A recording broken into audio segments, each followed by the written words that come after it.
Hello tout le monde, comme d'habitude j'espère que vous allez bien. Aujourd'hui je suis super contente de continuer ma catégorie Top 2016 que j'ai commencé il y a 2-3 vidéos je crois. Et vous avez vachement aimé, j'ai fait la catégorie random et la catégorie beauté. Aujourd'hui j'hésitais entre faire la catégorie livres et applications téléphone. Et je me suis dit en fait j'ai que 6-7 applications à vous présenter et que quelques livres à vous présenter. Du coup je vais mélanger les deux. Du coup aujourd'hui j'ai décidé et j'ai restreint un petit peu ma sélection. Je vais vous présenter 5 livres qui ont marqué mon année et 5 applications que j'ai vachement utilisées.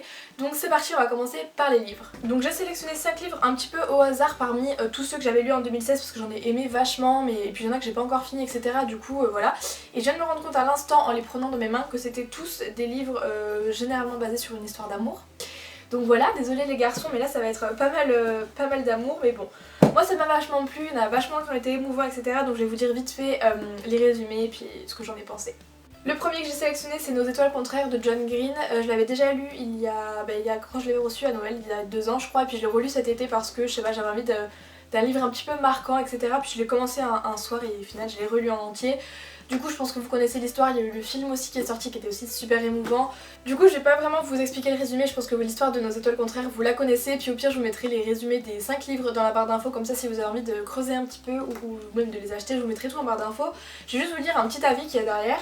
Alors qu'on craint de ressentir que de la tristesse en le refermant, ce livre nous fait aimer la vie plus que jamais. Et c'est vraiment un truc de fou, comment c'est vrai, genre... Ce livre il m'a beaucoup ému, beaucoup touchée, donc la preuve je l'ai lu 2 fois alors que normalement je lis pas mes livres 2 fois. Mais que ce soit le livre ou le film, les deux sont marquants, mais je sais pas, je trouve que il m'a beaucoup ému, donc je vous conseille, si vous avez vu le film et que vous l'avez bien aimé, de le lire parce que c'est poignant et voilà. Le deuxième livre que j'ai sélectionné c'est un livre de mon auteur préféré, je pense que j'ai lu une bonne partie de sa bibliographie, j'adore. C'est Anne Breichers, je sais jamais comment on dit mais bon je le dis comme ça, je vous l'écrirai de toute façon. Et le livre c'est Ici et maintenant. Je saurais pas vous faire un résumé assez précis parce que je l'ai lu il y a assez longtemps, il y a presque un an. Du coup c'est vrai que c'est un petit peu loin dans ma tête, j'ai eu beaucoup de choses entre temps. Dans mes souvenirs c'est pas un livre qui a vraiment une morale qui vous donne une leçon de vie, mais si vous êtes une fille qui aimait lire comme ça des histoires un petit peu bateau, enfin c'est pas quelque chose de poignant, c'est vraiment juste une histoire d'amour qu'on se reconnaît un peu dans les personnages, même si c'est complètement bizarre comme histoire.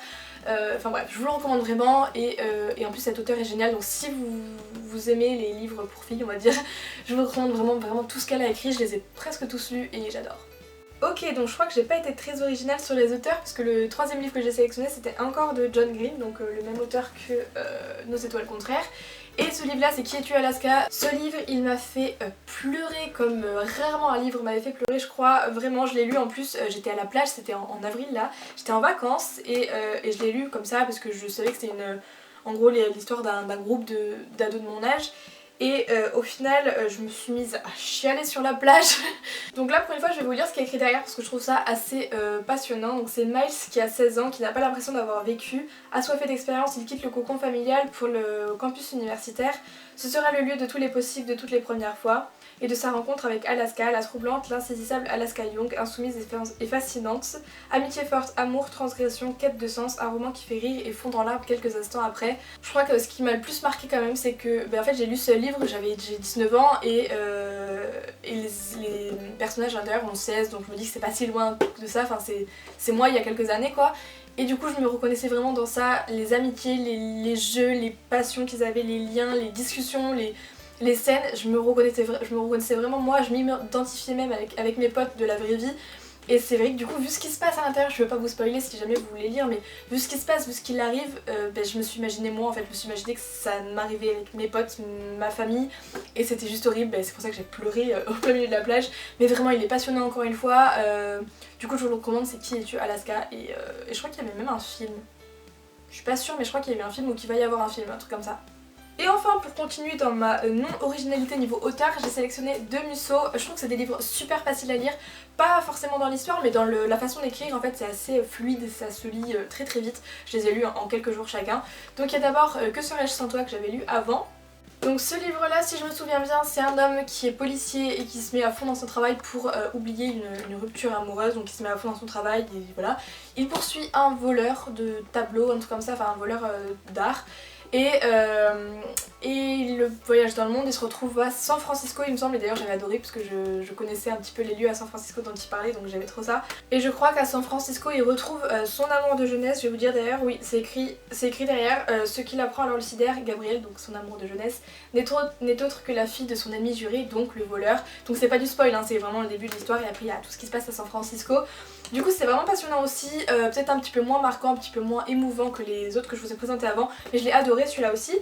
Et le deuxième, donc c'est La fille de papier, c'est une de mes meilleures potes qui me l'a offert pour mes 18 ans et je l'ai lu pareil cet été, enfin en avril quand j'étais en vacances. Ce livre-là, il m'a un peu moins marqué dans le sens où je pouvais pas m'identifier au personnage puisque c'est un homme qui a 30-40 ans je crois, qui est auteur, qui a toujours été auteur, etc. et qui fait une dépression suite à une rupture amoureuse encore une fois.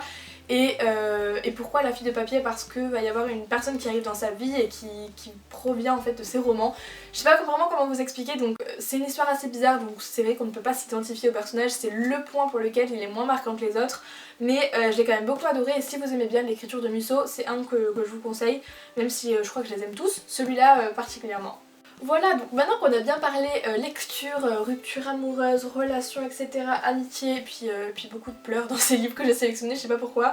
Bref, on va passer aux applications, du coup j'en avais sélectionné 8, mais pour faire plus court, je vous en parle que de 5, c'est vraiment mes 5 coups de cœur de l'année. Et d'ailleurs vous allez voir que c'est pas du tout vous mentir, puisque je crois que dans les 5 applications que j'ai sélectionnées, il y en a qu'une seule dont je ne vous ai jamais parlé, puisque je sais pas, j'y avais pas pensé, mais je vous ai déjà parlé de toutes les autres dans mes anciennes vidéos, donc si vous me suivez assidûment, je pense que vous pouvez déjà deviner quelle application je vais présenter. En premier, je vous en ai parlé il y a très peu de temps, il me semble dans une de mes dernières vidéos, c'est Spotify. J'utilise cette application tous les jours, c'est tous les jours, le matin quand je me réveille, quand je me prépare, quand je mange, quand je suis sous la douche, quand je range, quand je fais le ménage, quand je me couche tout le temps. J'écoute tout le temps la musique et comme j'ai pris Spotify Premium depuis quelques mois, j'ai plus de pub, je peux passer toutes les musiques que je veux, je me fais mes playlists comme je veux, etc. C'est vraiment cool. Du coup voilà, je ne pouvais pas ne pas vous présenter Spotify, j'utilise vraiment tous les jours, il est toujours ouvert sur mon téléphone, d'ailleurs ça bousille pas mal de 3G je pense. Mais voilà, c'est un peu la seule grosse application que je vous ai présentée, puisque après tout ce qui est Snapchat, Instagram, Facebook, Twitter et tout, je vous en parle pas, ça ne sert à rien. Vous les connaissez toutes, vous les avez toutes et voilà, ça sert à rien que j'en parle. La deuxième application, je vous en ai parlé plein de fois, notamment dans mes vidéos sur les séries, puisque c'est TV Showtime, je vous en ai déjà parlé, c'est super pratique. Cette application, j'y vais pas souvent, hein, je vais pas vous mentir, j'y suis pas tous les jours non plus, mais quand j'ai envie de reprendre une série ou de re-regarder un épisode ou de voir les noms des acteurs ou de commencer une nouvelle série, direct je mets dessus. Vous pouvez suivre du coup où est-ce que vous en êtes par rapport à vos séries, ça vous dit aussi les prochaines sorties, les jours où ça sort aux États-Unis, etc. Donc c'est super pratique, je vous en ai déjà parlé, je pense que vous connaissez. Du coup, ouais, TV Showtime, gros favori de cette année, et si vous connaissez pas et que vous regardez des séries, je vous la recommande à 100 000%. Troisième application dont j'ai décidé de vous parler, et je vous en ai parlé d'ailleurs je crois dans ma vidéo bilan du mois de je sais plus quoi, octobre je crois, je sais plus, c'est l'application de Choose. Du coup je vous avais déjà expliqué le principe entier dans ma vidéo bilan, je vous la mettrai dans le petit i qui est là, non là, non là. Mais en gros, pour faire un rapide résumé, c'est une application pour découvrir des marques, des créateurs, et plusieurs fois par semaine vous avez des sélections, vous choisissez votre préféré, vous faites votre wishlist, vous pouvez les partager entre amis, etc. C'est vraiment super sympa. D'ailleurs mon frère ce matin m'a appelé et m'a demandé, il m'a dit mot pour mot, je te demande pas ta liste de Noël cette année, puisque je vais directement aller regarder sur Choose ce que tu as sélectionné, donc je trouve ça vraiment cool. Je vous mettrai en barre d'infos donc du coup la vidéo et le lien si vous voulez le télécharger. Moi j'ai découvert qu'il y a quelques mois, mais vraiment c'est devenu complètement addictif, j'adore ça, j'y suis tous les jours même s'il n'y a pas de sélection, et j'ai cru comprendre que là pour Noël il va y avoir plein de nouveautés, plein de trucs, donc je vous recommande vraiment d'aller essayer cette appli. Voilà, j'ai déjà tout dit. La quatrième application dont j'ai décidé de vous parler, je pense que vous vous en doutez, c'est LalaLab. D'ailleurs vous voyez tout sur chacune de mes vidéos ici les petites photos que j'ai imprimées, j'ai fait je sais pas combien de commandes, j'ai des dizaines et des dizaines de photos que j'ai imprimées grâce à eux. Du coup c'est vraiment cool et j'ai toujours mon code promo qui fonctionne si vous l'avez pas utilisé. Il me semble que c'est une seule fois par contre, mais je crois que mon code c'est PG26RVLJ. Bon je sais pas, je vous l'écrirai et il est de toute façon en barre d'infos sous chacune de mes vidéos. Ça vous offre 5 €, donc je crois que ça vous fait 12 tirages gratuits, vous avez juste les 1,99 € de frais de port à payer. Donc ça c'est plutôt cool. Et la cinquième application c'est un jeu, faut savoir que je ne joue jamais sur mon iPhone, je suis pas très jeu, j'en ai essayé quelques-uns, ça me tient quelques semaines et après voilà. Le seul jeu auquel je suis assez assidue puis que je joue de temps en temps quand ça me prend, c'est Quiz Up.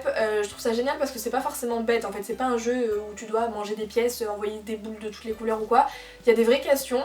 Du coup je pense que vous connaissez en fait, c'est faire un duel avec, enfin vous êtes en duel avec quelqu'un et vous avez des questions, vous avez je sais plus 20 secondes pour répondre, vous avez 4 réponses et vous sélectionnez celle qui vous semble juste.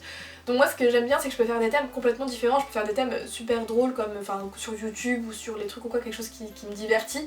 Ou alors je faisais des thèmes aussi super sérieux sur l'anatomie quand j'étais en médecine par exemple, sur la culture générale, sur des trucs comme ça. Enfin je trouve ça vraiment intéressant et intelligent, c'est pas un jeu que vous faites comme qui n'ont pas d'intérêt quoi. Enfin, du coup voilà, je voulais vous en parler parce que j'ai jamais parlé de jeux, d'applications jeux sur ma chaîne. Du coup voilà, QuizUp c'est une des seules que j'utilise et c'est la seule dont j'avais envie de vous parler aujourd'hui. Et voilà, ça sera tout pour ma vidéo. Je suis désolée si elle a duré un petit peu plus longtemps que les tops précédents parce que les livres, j'essaie d'en parler assez pour vous motiver et puis vous donner envie de les lire. Et les applications, pareil, j'ai pas mal de choses à dire même si j'essaie de faire assez concis. Bref, j'espère quand même que cette vidéo vous aura plu. Sur ce, restez connectés puisque le mois de décembre arrive et si vous me connaissez un peu, le mois de décembre ça va cartonner, donc j'espère que ça vous plaira. N'hésitez pas à me rejoindre aussi sur les réseaux sociaux, je laisse tout en barre d'infos comme d'habitude. Et puis moi je vous fais plein de gros bisous et je vous laisse sur la page d'après où vous pouvez vous abonner à ma chaîne et regarder ma dernière vidéo si vous êtes curieux de voir mes favoris beauté. Moi je vous fais plein de gros bisous et je vous dis à dans quelques jours pour une nouvelle vidéo. Ciao!